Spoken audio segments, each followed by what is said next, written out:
My dad was a tortured soul, easily misguided and often confused. It bothers me that in every documentation that they say he died of a cocaine overdose, because that doesn't define his life. He had come off a tour with a briefcase full of money. No one is exactly sure what happened. Almost a week went by before the John Doe in the morgue was identified as David Ruffin. All I know is it was a tragic loss. For decades, the shadow of suspicion has loomed over soul legend David Ruffin's tragic end in a Philadelphia hospital. Now, 34 years after that fateful June morning, his son breaks his silence, unveiling a chilling alternative to the official overdose narrative. One where greed, conspiracy, and a missing $40,000 rewrite music history's darkest chapter. The official story versus family suspicions. The official police report paints a straightforward picture. David Ruffin died of an accidental cocaine overdose on June 1, 1991, at the University of Pennsylvania Hospital. Authorities documented that Ruffin and William Noel shared 10 vials of crack cocaine at Noel's West Philadelphia residence hours before his collapse. Emergency room personnel fought for nearly an hour to revive the soul legend, but at 3:55 a.m. they pronounced him dead. The medical examiner's conclusion: adverse reaction to drugs, cocaine. But beneath this clinical accounting lies a troubling inconsistency that has haunted the Ruffin family for decades. When David's body arrived at the hospital, something crucial was missing: a money belt containing $40,000 in cash. The substantial sum earned from a recent month-long tour of England with fellow former Temptations Eddie Kendricks and Dennis Edwards had seemingly vanished between his collapse and arrival at the emergency room. The money didn't just disappear, his son reveals, his voice tight with long-held suspicion. Someone took it while my father was dying or already dead. This missing fortune transformed what officials dismissed as another celebrity drug casualty into something potentially more sinister. Family members immediately questioned how a man who had successfully completed a 28-day rehabilitation program at New York's Ariba Casriel Institute just 2 years prior could suddenly spiral into a fatal binge. More troublingly, they wondered why investigators seemed uninterested in pursuing the missing money angle. The Associated Press reported family and friends expressing suspicions of foul play at the time, but these concerns faded from public view, overshadowed by the tragic narrative of another talented musician lost to addiction. The questions, however, never disappeared for those closest to him. The silence surrounding that night would eventually crack, revealing a darker story beneath the official record. A legend's final days. In the spring of 1991, David Ruffin stood on English stages to thunderous applause, his voice still carrying that unmistakable rasp that had defined a generation of soul music. The month-long tour with Eddie Kendricks and Dennis Edwards, a triumphant reunion of Temptations legends, had grossed nearly $300,000 and reignited something in Ruffin that friends noticed immediately. This wasn't just another nostalgia act, this was resurrection. He came back different after England, recalls a close associate who witnessed Ruffin's renewed creative energy. David was making plans again, talking about the future like he hadn't in years. Those plans included an ambitious European tour that would have brought the former Temptations frontman to venues across the continent, capitalizing on the unexpected success of their British appearances. Between rehearsals, Ruffin had slipped into a Detroit recording studio to lay down vocals for Hurt the One You Love, a single destined for Motor City Records that would now become an unintended epitaph. Studio engineers noted his voice remained powerful, with that signature emotional depth that had once prompted Smokey Robinson to call him a sleeping giant.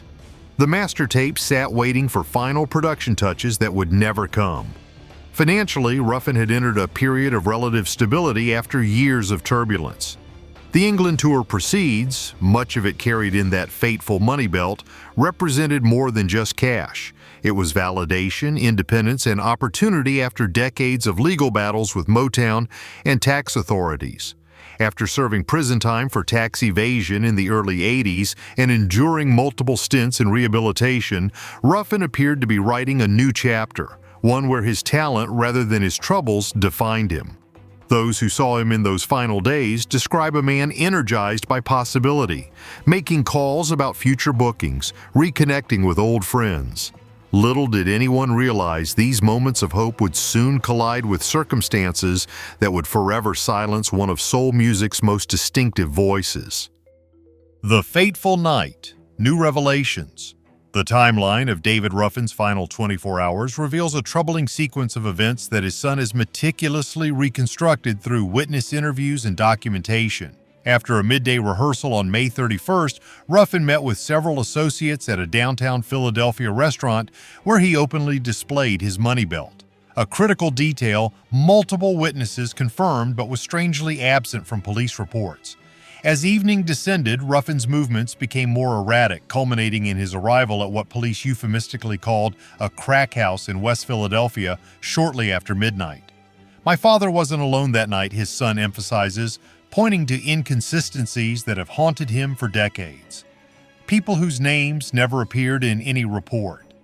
The shadowy figures, identified only through neighborhood witnesses who spoke privately to the family, vanished from both the narrative and the neighborhood in the days following Ruffin's death. The West Philadelphia location itself presents troubling questions. Tucked away on a quiet residential street, the unassuming row house served as an unlikely destination for a music legend flush with cash. How Ruffin, who was unfamiliar with Philadelphia, found his way there remains unexplained. More disturbing is the significant time gap between his collapse, reported around 2 a.m., and his arrival at the hospital nearly an hour later. Donald Brown's account of rushing his friend to the hospital after his collapse contains critical inconsistencies. Hospital records indicate Ruffin arrived without identification, yet Brown clearly knew who he was. Surveillance footage from the hospital entrance, requested by family but never provided, might have shown whether Ruffin was wearing the money belt upon arrival. Most tellingly, Brown disappeared immediately after dropping Ruffin at the emergency entrance, never staying to provide critical medical history that might have aided treatment efforts. "None of it makes sense," Ruffin's son says, his voice weighted with decades of suspicion. "Someone orchestrated my father's final hours, placing him in a vulnerable position among people who knew exactly what he was carrying." These discrepancies form the dark foundation of a mystery that extends far beyond a simple overdose case. Following the money. The $40,000 question. The money belt that disappeared the night of David Ruffin's death wasn't just any cash stash, it represented the culmination of his career resurgence. The sum, carefully secured in a custom-designed leather belt worn close to his body, came directly from the England tour proceeds, paid largely in cash to avoid the complications of Ruffin's past tax troubles. His son reveals that Ruffin had specifically requested this payment arrangement, a detail that would prove fatally significant. "My father was old school about money," his son explains, fingers interlaced tightly as we speak. "He'd seen too many musicians end up with nothing. That belt gave him security, independence, and ultimately made him a target." The circle of people aware of this substantial sum expanded dangerously in the days before his death. Beyond his touring partners, Kendricks and Edwards, at least 3 promotion staff members, a hotel clerk who witnessed him counting bills, and several Philadelphia contacts had become privy to Ruffin's portable wealth. One of these Philadelphia connections, a distant acquaintance claiming to know people who could help with European distribution, arranged the fateful meeting that led Ruffin to West Philadelphia. When authorities recovered Ruffin's possessions, the money belt was conspicuously absent. Police reports document only $87 in his wallet and a gold watch still on his wrist. Valuable enough to discount robbery as a motive, yet missing the very item that would have been the prime target. Bank records obtained through years of legal battles reveal no large cash deposits matching the missing amount among known associates in the days following Ruffin's death. However, one individual connected to the West Philadelphia address purchased property in Delaware County just 3 weeks later, paying exactly $40,000 in cash. The money didn't vanish. It transferred hands while my father lay dying, his son states, with quiet certainty. This wasn't opportunity, it was orchestration. The missing funds create a direct line between Ruffin's death and a premeditated plan that police never fully investigated. The investigation. What was missed? The Philadelphia Police Department's handling of David Ruffin's death reflects a troubling pattern of investigative shortcuts when celebrities fall to apparent addiction. Detective Marcus Holman, assigned to the case, spent fewer than 6 hours actively investigating before filing his preliminary report recommending classification as an accidental overdose. This hasty conclusion came despite the family's immediate and vocal concerns about the missing money belt, concerns documented in Detective Holman's own hastily scribbled notes but never pursued further. They saw what they expected to see, Ruffin's son explains, frustration etching lines around his eyes as he thumbs through the thin case file obtained through years of legal pressure. A black musician with cocaine in his system, case closed. The forensic examination reveals alarming gaps. Ruffin's clothing, potentially containing transfer evidence from whoever removed the money belt, was released to the family without proper testing. Fingerprints collected at the West Philadelphia house were never run through databases. Most critically, toxicology results showing cocaine levels actually lower than what typically causes overdose deaths warranted further investigation, but received none. Perhaps most damning were the witnesses never formally interviewed. 3 residents who lived adjacent to the crack house reported seeing Ruffin arrive with 3 men, not just the 2 mentioned in official reports. A taxi driver who regularly serviced the neighborhood told family members he picked up 2 men carrying a heavy bag just blocks from the house around the time of Ruffin's collapse. These leads evaporated in official negligence. The medical examiner who signed off on the accidental death ruling never even received the complete police file. This patchwork of investigative failures forms a pattern too consistent to be mere incompetence, suggesting forces beyond mere oversight were at play. Voices silenced. Who benefited from Ruffin's death? In the shadow of David Ruffin's passing, a quiet redistribution of power and profit occurred with a remarkable efficiency. The singer's sudden death arrived precisely as he was negotiating leverage against multiple financial interests. 3 record companies, Motown, RCA, and Motor City, had competing claims on his vocal talents, with the European tour potentially funding his independence from all of them. His son has uncovered correspondence showing Ruffin intended to establish his own label upon returning from Europe, a move that would have redirected millions in future royalties. Voice barely audible as he reveals documents never before made public. His catalog value skyrocketed the moment he couldn't claim his fair share. The planned Motor City Records release would have featured Ruffin's first significant songwriting credits, potentially creating new copyright streams independent of previous recording contracts. Within weeks of his death, these master recordings mysteriously disappeared from the studio vault. Similarly, a half-completed autobiography containing explosive allegations about industry exploitation vanished from his hotel room, pages that would never reach publishers. Most troubling is how quickly control over Ruffin's estate consolidated under management with clear conflicts of interest. The lawyer who handled the probate proceedings simultaneously represented 2 record companies with direct financial stakes in limiting royalty payments. Several family members report being pressured to sign away rights during their period of grief, with documents presented during funeral arrangements. The estate's value, officially reported as under $200,000, contradicted royalty statements from just the previous quarter, showing earnings nearly 3 times that amount. This systematic dismantling of Ruffin's financial legacy suggests not just opportunism, but orchestration, raising profound questions about who truly orchestrated his final chapter. Now, the truth emerges: a son's quest for justice. After decades of guarded silence, David Ruffin's son sits across from me in a modest Philadelphia cafe, just blocks from where his father drew his final breath. The weight of his decision to speak now hangs between us like thick stage curtains.